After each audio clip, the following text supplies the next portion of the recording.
Dean and Andy, always good to have you guys back. Before we kind of jump into things, obviously talking about the Whitecaps, talking about the Tigers, let's talk about Memorial Day weekend. How was it for you guys? I mean, I know for me, I couldn't stay too far away from baseball. I went to a White Sox game, actually, and took on the Rangers. Saw a complete and utter disaster from the White Sox, but I think that's just kind of where they are as a team. But you guys, I mean, great Memorial Day weekends. Yeah, I can't complain. I went down to Comerica Park for 2 of the games with my dad and a couple family friends. It started out bad at their loss on Saturday night, but then obviously what happened Sunday was pretty cool to be at. So, yeah, that was fun for me. That was probably the highlight of it. Yeah. Didn't do much more other than that. I kind of chilled when I got back after that. So, hey, nothing wrong with that. And we're going to get into that game on Sunday in just a little bit. Dean, how was your Memorial Day weekend? Good. Got some golfing. Yeah. Played 18 on Friday.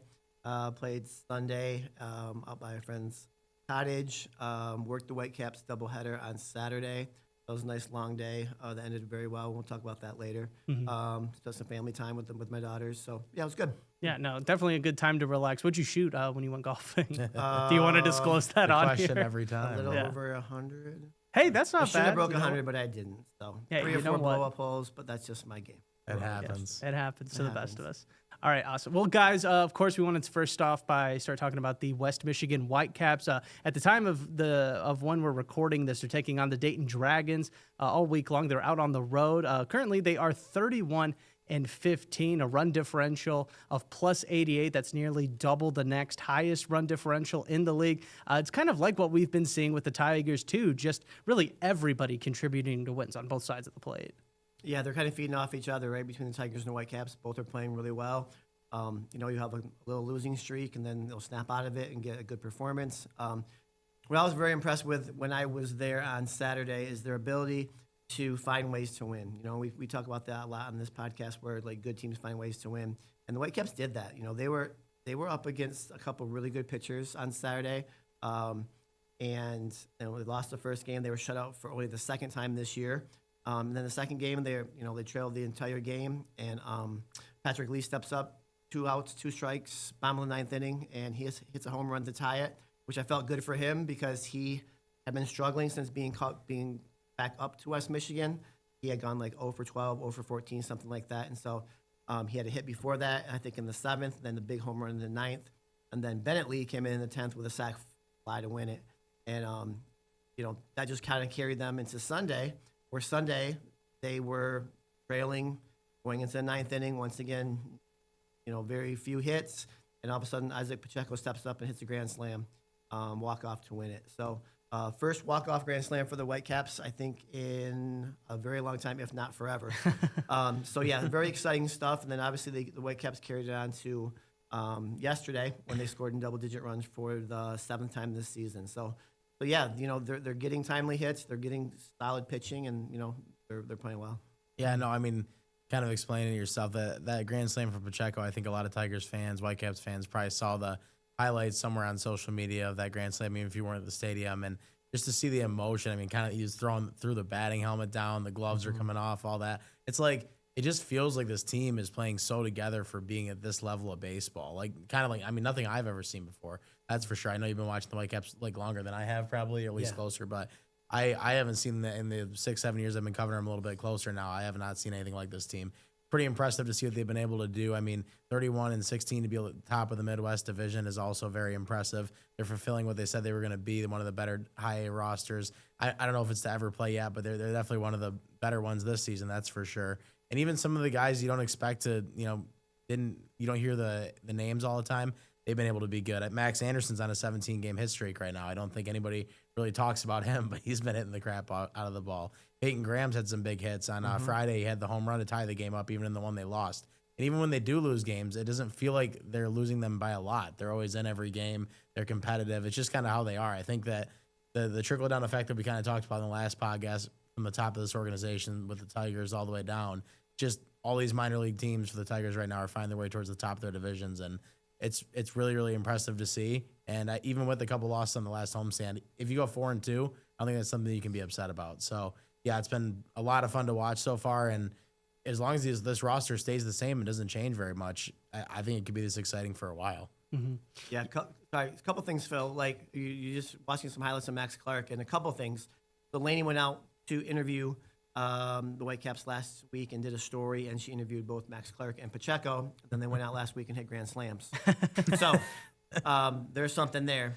Yeah. And then what was very interesting was I got to the ballpark about 5:15 for the first game of that doubleheader, and the line to get a potential Max Clark bobblehead was around the stadium, and we had heard reports that someone got there at 10:30 a.m. to start camping out Oh my to get one of the bobbleheads, which only were available to the first 1,000 people. Yeah.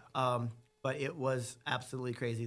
Just the number of people there and the people who want to get their hands on, a Max Clark bobblehead because of what, obviously his future could hold was simply remarkable. Yeah, obviously he's like a flashy guy and stuff like that, but I don't like when Torkelson was here, he was the 1-1 pick, and a lot of people were excited about him. I'm not sure if they ever did a bobblehead night for him, but like I don't recall anything like that. It's pretty crazy to see what this fan base is like been for Max Clark. Like they're all about him. Well, it definitely feels good when there is a lot of hype around a guy and he does kind of fulfill that promise to fans. And, he's been playing great. The team has been playing great, like we said. Did want to kind of shift. I know we want to stay positive with this team, but they did unfortunately lose 2 of those games to the Great Lakes Loons. That now brings their home record to 17-4 over at LMCU Ballpark. So still an amazing record. But did you guys see any cause for concern with those 2 losses? I know they were kind of battling with Mother Nature during that series. They had to play a doubleheader. They had to reschedule all these different games. I mean, was there any kind of concern with you guys with those 2 losses, or it's still a long season? They had to deal with the weather and everything like that, and that maybe played into what happened with those 2 games. Yeah, I mean, I was at one of the losses. It didn't really seem like to me it was a game. I mean, it was a 3-2 game, pretty close played. It feels like this team is in it no matter what. And in a season as long as baseball, you're not going to win every single one no matter what. So. Yeah, I haven't really seen a major cause for concern to be thinking this team is like going to be going downhill anytime soon. I think kind of what mattered just more than anything else is that a lot of these guys stick together. If a lot of these guys keep playing together, I find it hard to believe they're going to fall off the cliff anytime soon. Yeah, I wasn't concerned either. You're going to have those little lulls, right? You're going to have games, and I'll tell you what, the Midwest League has some of the best pitching in high A ball, and so. Great Lakes especially, their organization, they're feeder of the Dodgers, and they had some really good pitchers that they went up against. And so it didn't really surprise me that they struggled a little bit, but like I said, you're going to have that. You're going to have little lulls. You're going to have little streaks. We're not playing as well and not getting those hits or whatever, but their ability to bounce back is the one thing I was impressed with. The plus 88 run differential for the Whitecaps, it's hard to argue with that. Right. I mean, that's it. If you keep up at that pace, I mean, you're not gonna lose many games. That's for sure. Definitely. And one other thing that we've kind of touched on a couple of weeks now are these top prospects for the Whitecaps and when they're going to eventually move on up to the majors and join the Detroit Tigers and maybe give them an extra boost on how well they've been playing so far this season. But as far as when to send them and how to kind of organize that, again, we also talked about how the Tigers are going to manage their lineup when those prospects do eventually show up there, and especially if they decide to stick around a little bit longer from how they're playing. I mean, how would you guys kind of envision those top prospects with the Whitecaps to kind of go? Should they all go up together, maybe kind of build some camaraderie and, have that person that they have been playing with all season joining them in the big leagues? Would you kind of space them out a little bit? I mean, what really should the Tigers be kind of looking at with all this wealth of talent they've got? I mean, there's a lot of these prospects that you're seeing at the major league level right now that have turned out for the Tigers, like Spencer Torkelson, Riley Green, Kerry Carpenter, those kind of guys. They all played together at one point or another in the minors. Maybe they didn't play together the whole way through, but they did at one point or another, and it seemed to pay off really well even at that extent. I'd imagine right now it's like you look at some of the players that are playing in AAA and with like Veerling and Meadows, and Veerling just recently went back in the IL, and Meadows up there too at AAA right now completing his rehab assignment. When these guys come back, they're going to run out of roster spots to move people up for the Tigers because of the wealth of talent that they have and some of the players that have really forced their way, like Javi Baez, Zach McKinstry. I mean, even Justin Henry Malloy with another big hit today. He's kind of making a case to maybe not get sent down. It's hard to imagine that they're going to move a lot of these guys up super fast because unless they DFA some players that we maybe don't expect to see DFA'd or something like that because they have to make room and want to see, Clark, McGonigal, Brincino. They want to see those guys maybe at the AA level at some point this season. But I find it hard to believe they'd move any of them up at a different time than one another right now. I mean, Kevin McGonigal has only been back for a few games, and he's already got 6 doubles this year, only 1 single. So he's tearing the cover off the ball already since he's been back. Obviously, Brincino, we kind of talked about. the injuries with him. He actually played again last night and hit a home run, but then he had an unlucky injury and a follow through on a swing that kind of took him out for a little bit. So unsure if he's going to be back in the lineup today or not for the Whitecaps. But it's right now with the camaraderie and the way they're playing at every single level of the minors, where every single team is towards the top of their division. I don't think they're going to change it that much right now. Yeah, I agree with you wholeheartedly, Andy. Like, there's no need to right now, right? Like, you have some organizations that might have some guys on a fast track to like move up quickly to kind of develop and see how they can do against better pitching and all that. But like the Tigers don't have that right now, right? There's not a lot of gaps right now and little holes to fill because your other higher levels are doing well. So I think they might be spaced out a little bit. I'm still going to go to the fact that if anyone does get moved up, it won't be until after they clinch a playoff spot. I think that's the number one goal right now. And I think nothing will happen until that happens. Then, second half of the season, maybe sprinkle these guys up a little bit and bring them up, and space them out. We've talked about like Spencer Torkelson and stuff this season and how great he's been, right? But everybody was kind of starting to write him off coming into the season. He was a guy that didn't get a lot of minor league at bats, a lot less than some of the better players that have, been drafted and were supposed to be amazing, like right out of the gate. He didn't get a lot of this. He did get rushed through the system. So I would think at this point, if you're the Tigers and you take anything away from what happened to him kind of to start it out, you don't want to rush some of these guys to the system. And these guys are getting their proper at-bats at each level right now. I think in the long run, it's definitely going to pay out. But this is what happens when your organization is this strong at the minor league level. Because when the Tigers had Spencer Torkelson and Riley Green, they were desperate to get them up because they felt like they might have had something there in 2022. And obviously it blew up in their face and it didn't work out. They were horrible that season. I think they won like 67 games. Right now with where they're at in their organization, it's kind of good to see these guys stick around at a level and really be able to learn how to win together, because at some point they're probably going to be playing up at the major league level together. At least they hope that. And it definitely helps with the guys who are already with the Tigers, kind of knowing that there are these players kind of in the waiting, kind of maybe even help them up their game a little bit, give them some added motivation. But before we wrap up or move on to the Tigers, let's wrap up with the Whitecaps. Again, they are taking on the Dayton Dragons this week on the road. The Dragons currently have the second worst record in the Midwest League, but the Whitecaps still have a winning record on the road, but a little bit less dominant record-wise as they are at home. What specifically do you guys want to see from the Whitecaps during this series with the Dragons? As I kind of mentioned, McGonigal's the guy I'm looking at more than anybody else right now, just 'cause he's recently coming off that injury. He's been so hot with the bat to start. I want to see that continue more than anything else in the team right now. If he can stay healthy and actually start to put together some good stretches, I think shortstop, third base, infield, that side of the infield is still like the biggest question mark for Detroit. I'm not sure if he'd ever be able to play third base, but we definitely know he's a shortstop. You'd love to see him, kind of tear it up in the minors and maybe be that next guy to be able to fill the gap when they're gonna have to spend some money on some other people. So I think right now he's the guy that I'm looking at to continue to play well for the next couple of weeks, especially on this road trip. Yeah, I just think consistency throughout the lineup, right? Like, they have been getting production from lots of different guys, and I just think that's just going to continue, right? Like, Max Clark has had some games lately where he's gotten on base a couple times, but like he goes 0 for 3 or 0 for 4. Same thing. With some of the other top guys. So I think just the consistency in the bats and continue to pitch well. They actually won 5 of 6 on the road last week before they came home. So they're playing better on the road, and against this Dayton team, these are the games you have to win, right? You have to beat the teams that are struggling in the Midwest League, be able to extend that lead, and clinch the playoffs first. Absolutely. Well, we're going to keep a close eye on the Whitecaps. Let's shift now over to the Tigers, who avoided the sweep to the Cleveland Guardians over the weekend, winning on Sunday to avoid that sweep. It still is relatively early on in the season, but that really did kind of feel like a must-win game for the Tigers. You're trying to keep that lead over the Guardians in Minnesota in the AL Central, and you definitely don't want to get swept by a team who's also been playing pretty well this season in Cleveland. Yeah, no, I was there for both those games. I happened to be there Saturday and Sunday.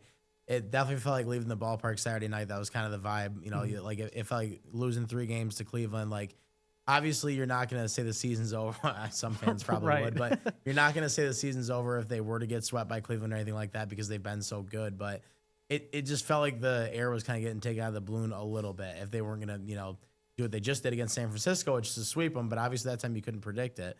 And it just felt like losing 3 games like that when you have these great crowds coming into Comerica Park, everybody's really, really fired up about the Tigers, this huge homestand against a division opponent. It kind of felt like everything was down in the dumps, and they have to look to their ace on Sunday to have this great performance. And he produces a Maddox. He throws 95 pitches total. I believe 78 of them were strikes. I mean, that's just like, that's video game numbers. That's like me playing against my friend on MLB and I just don't miss the strike zone every single time on purpose, right? Right. Like that's the kind of stuff you don't see. It was one of the more dominant pitching performances you'll ever see. And like when he came out in the ninth inning and everybody kind of started doing the Scoob chant, it was just like, it was chills you haven't got since Verlander at that place. His last pitch touched 103 miles per hour. Him and Justin Verlander are the only two people to do that on a complete game shutout in the history of the game, actually. So on the last pitch of the game. So yeah, it was really, really impressive to see, and it was awesome to be there. And that's the kind of change in momentum that I think led him to the sweep over the Giants that they just ended today, or actually got today. And that's why this team is just different. They have somebody to lean on every time that seems to come through for him. And Terry Scooble's been the guy more times than not. And I feel like this year he's had great starts. Obviously, he's been really good. Had a couple shaky ones though too. I feel like he hasn't had to get leaned on yet. This felt like the first time they really had to put all their weight on him, and he got the job done. Mm-hmm. Yeah, and he hit on a lot of great points that I was going to mention.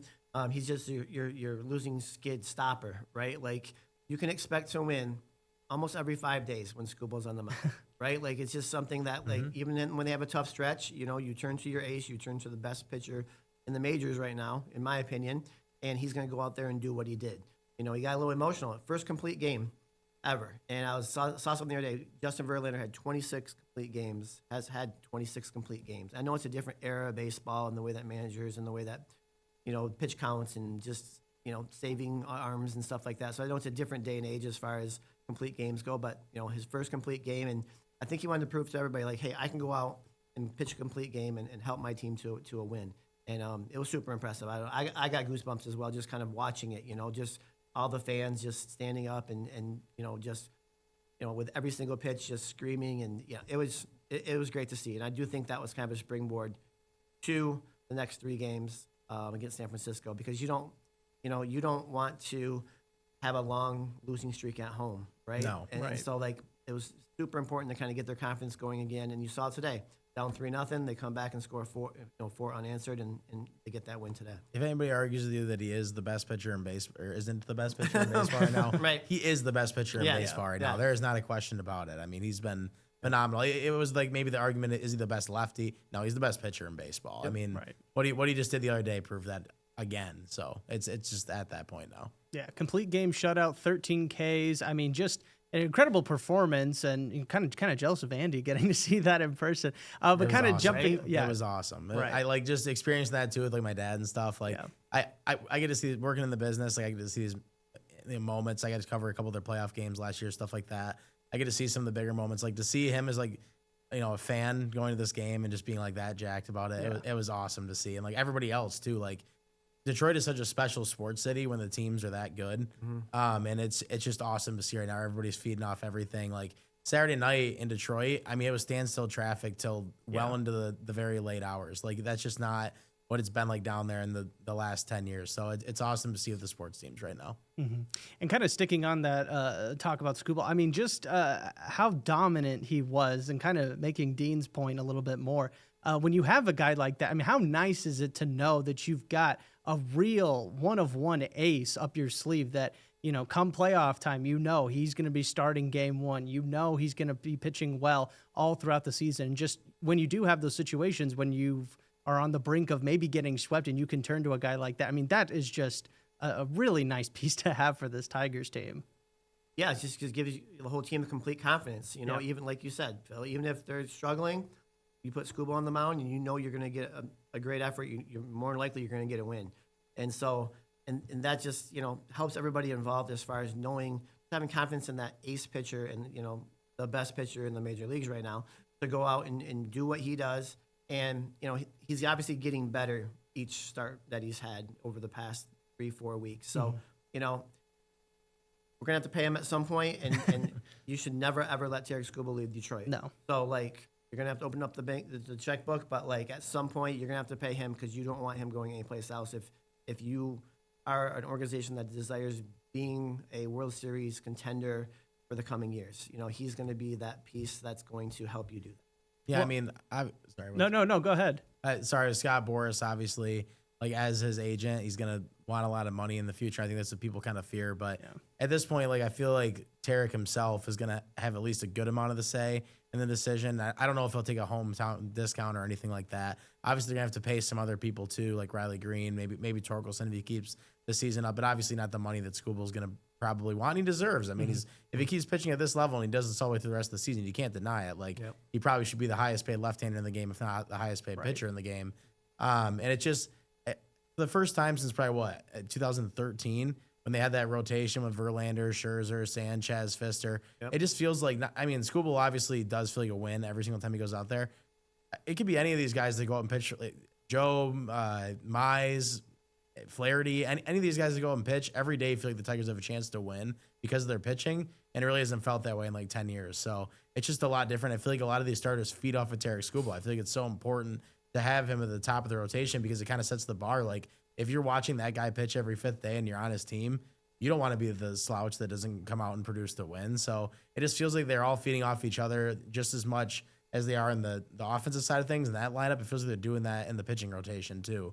And it's been a lot of fun to watch.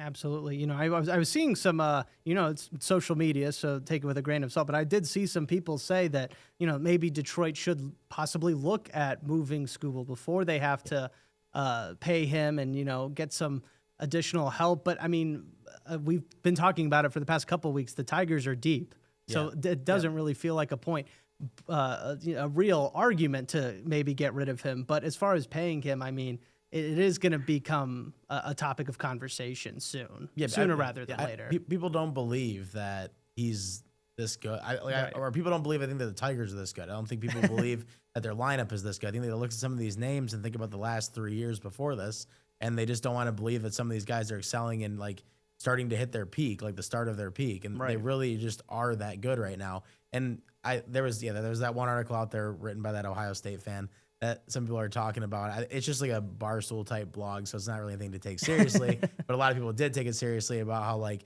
the Tigers can't win with Tarek Skubal. I feel like some people do seriously believe that. What are they doing right now then? Right. Like, are they not winning right now? Are they not the best team in baseball? Have they not been doing this since last season? Like, they can definitely win with Tarek Skubal, and they can definitely win with this lineup. And right now, they're getting the hitting to back it too. I mean, that's what's crazy about it is like he gets the highest run support on the team, and he's the best pitcher on the team. So, yeah, it's just been a perfect combination. When he's out there, the lineup's fired up. Like, what else would you want besides him in a Detroit uniform? You definitely don't want to face him. Absolutely not. If you guys remember, I was worried that they were going to lose him at the trade deadline. You remember he was talked about a lot as the Tigers being potential sellers and getting rid of Skubal to try to get some good prospects or get, you know, a couple bats or whatever the case was. So, like, I was really worried that at that point they were going to lose him. So when that came and went, and then obviously they did what they did toward the end of the season, I was pretty happy about that. But one thing I did here, which I wanted to get your guys, is this could be a long-winded conversation. But I heard someone talk about, because Paul Skeens isn't happy in Pittsburgh, and the talk was, what would the Tigers do would they give up so-and-so, this and that, to get Paul Skeens to have basically Tarek and Paul Skeens as your 1-2 punch? What is your thoughts about that? I'm not saying it will happen. I think Skeens has kind of been like, you know, that's just, you know, people thinking they're a GM and talking, you know, trades. But like, if that came to fruition, what do you guys think about that? I think it would depend on what exactly they had to give up because, again, you want to keep this team. It'd be one thing if maybe they did hit a slump or, you know, guys weren't really performing. But again, like we keep talking about, it's a group effort. They've been playing well. I don't see any reason why you would potentially break that up unless they were basically giving Paul Skeens away for free, which I don't expect to happen. No, I don't. I don't think that that's the right move. We're already talking about how they're going to have to pay Tarek Skubal in the future.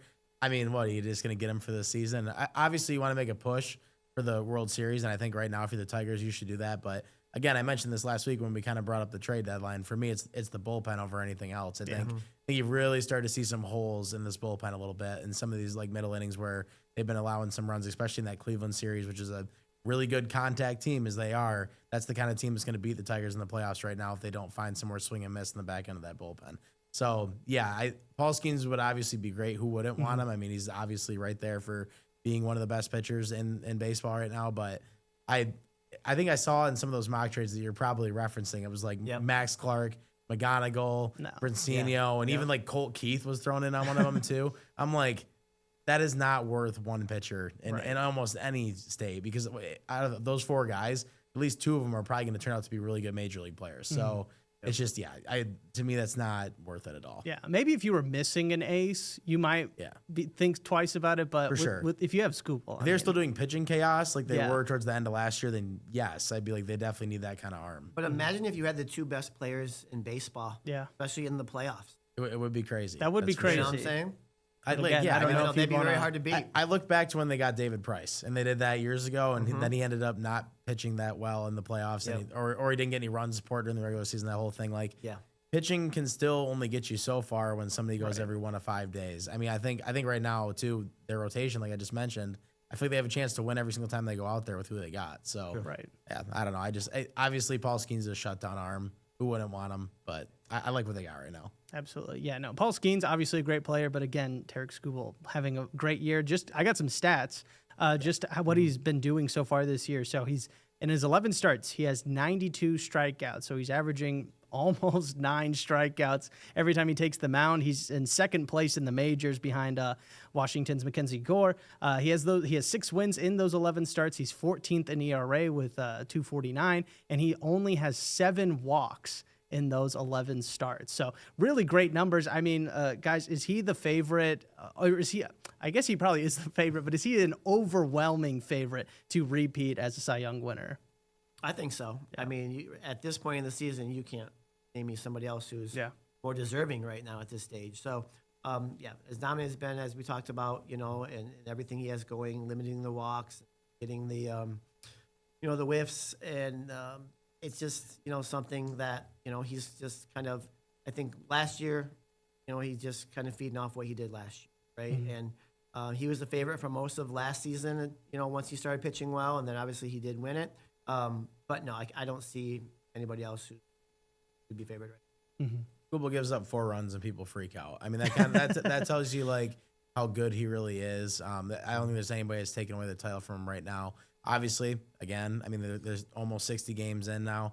Still a lot of season left. You got 100 more of them to play. Mm-hmm. I don't think it's going to be him that's going to fall off that hard. It would be just more like an injury or something like that you got to worry about. But yeah, I think right now he's the overwhelming favorite to win the Cy Young. And when obviously everybody knows that watched the playoffs last year, like the grand slam he gave up against the Guardians in Game 5, that was on his mind going into that game on Sunday. And if you don't think that, then you're a fool. Like that 100% played into the momentum and stuff like that. The Bulldog mentality he has and everything else too. Like if you tell him that he needs to go get a win, there's nobody else better right now in baseball that's going to do it. That's the Cy Young winner, if you ask me. Yep, great competitor. Yep, absolutely. If Tarek Skubal was to win and repeat as the AL Cy Young Award winner, he would be the first Detroit Tiger to actually do that since the 1968-1969 seasons. But Denny McLain, who won the award, actually had to share the Cy Young Award in 1969 with Baltimore's Mike Collier. So a little bit of history of fun there. So again, it would probably be almost 60 years since we saw anything like that here in Detroit. So it's crazy that Verlander never did. Really, when you think about it, with like the MVP and the Cy Youngs he had there. I mean, he was MVP as a pitcher. Yeah, that says a lot. That's almost like winning the Cy Young again. Yeah, that's unbelievable. Not many pitchers do it. So yeah, absolutely. All right, guys. Well, again, really appreciate you stopping by. Again, everybody, you can keep up to date with all of our Sports Frenzy podcasts right now over on our website, woodtv.com, underneath the sports tab. And gentlemen, we will see you guys again next week.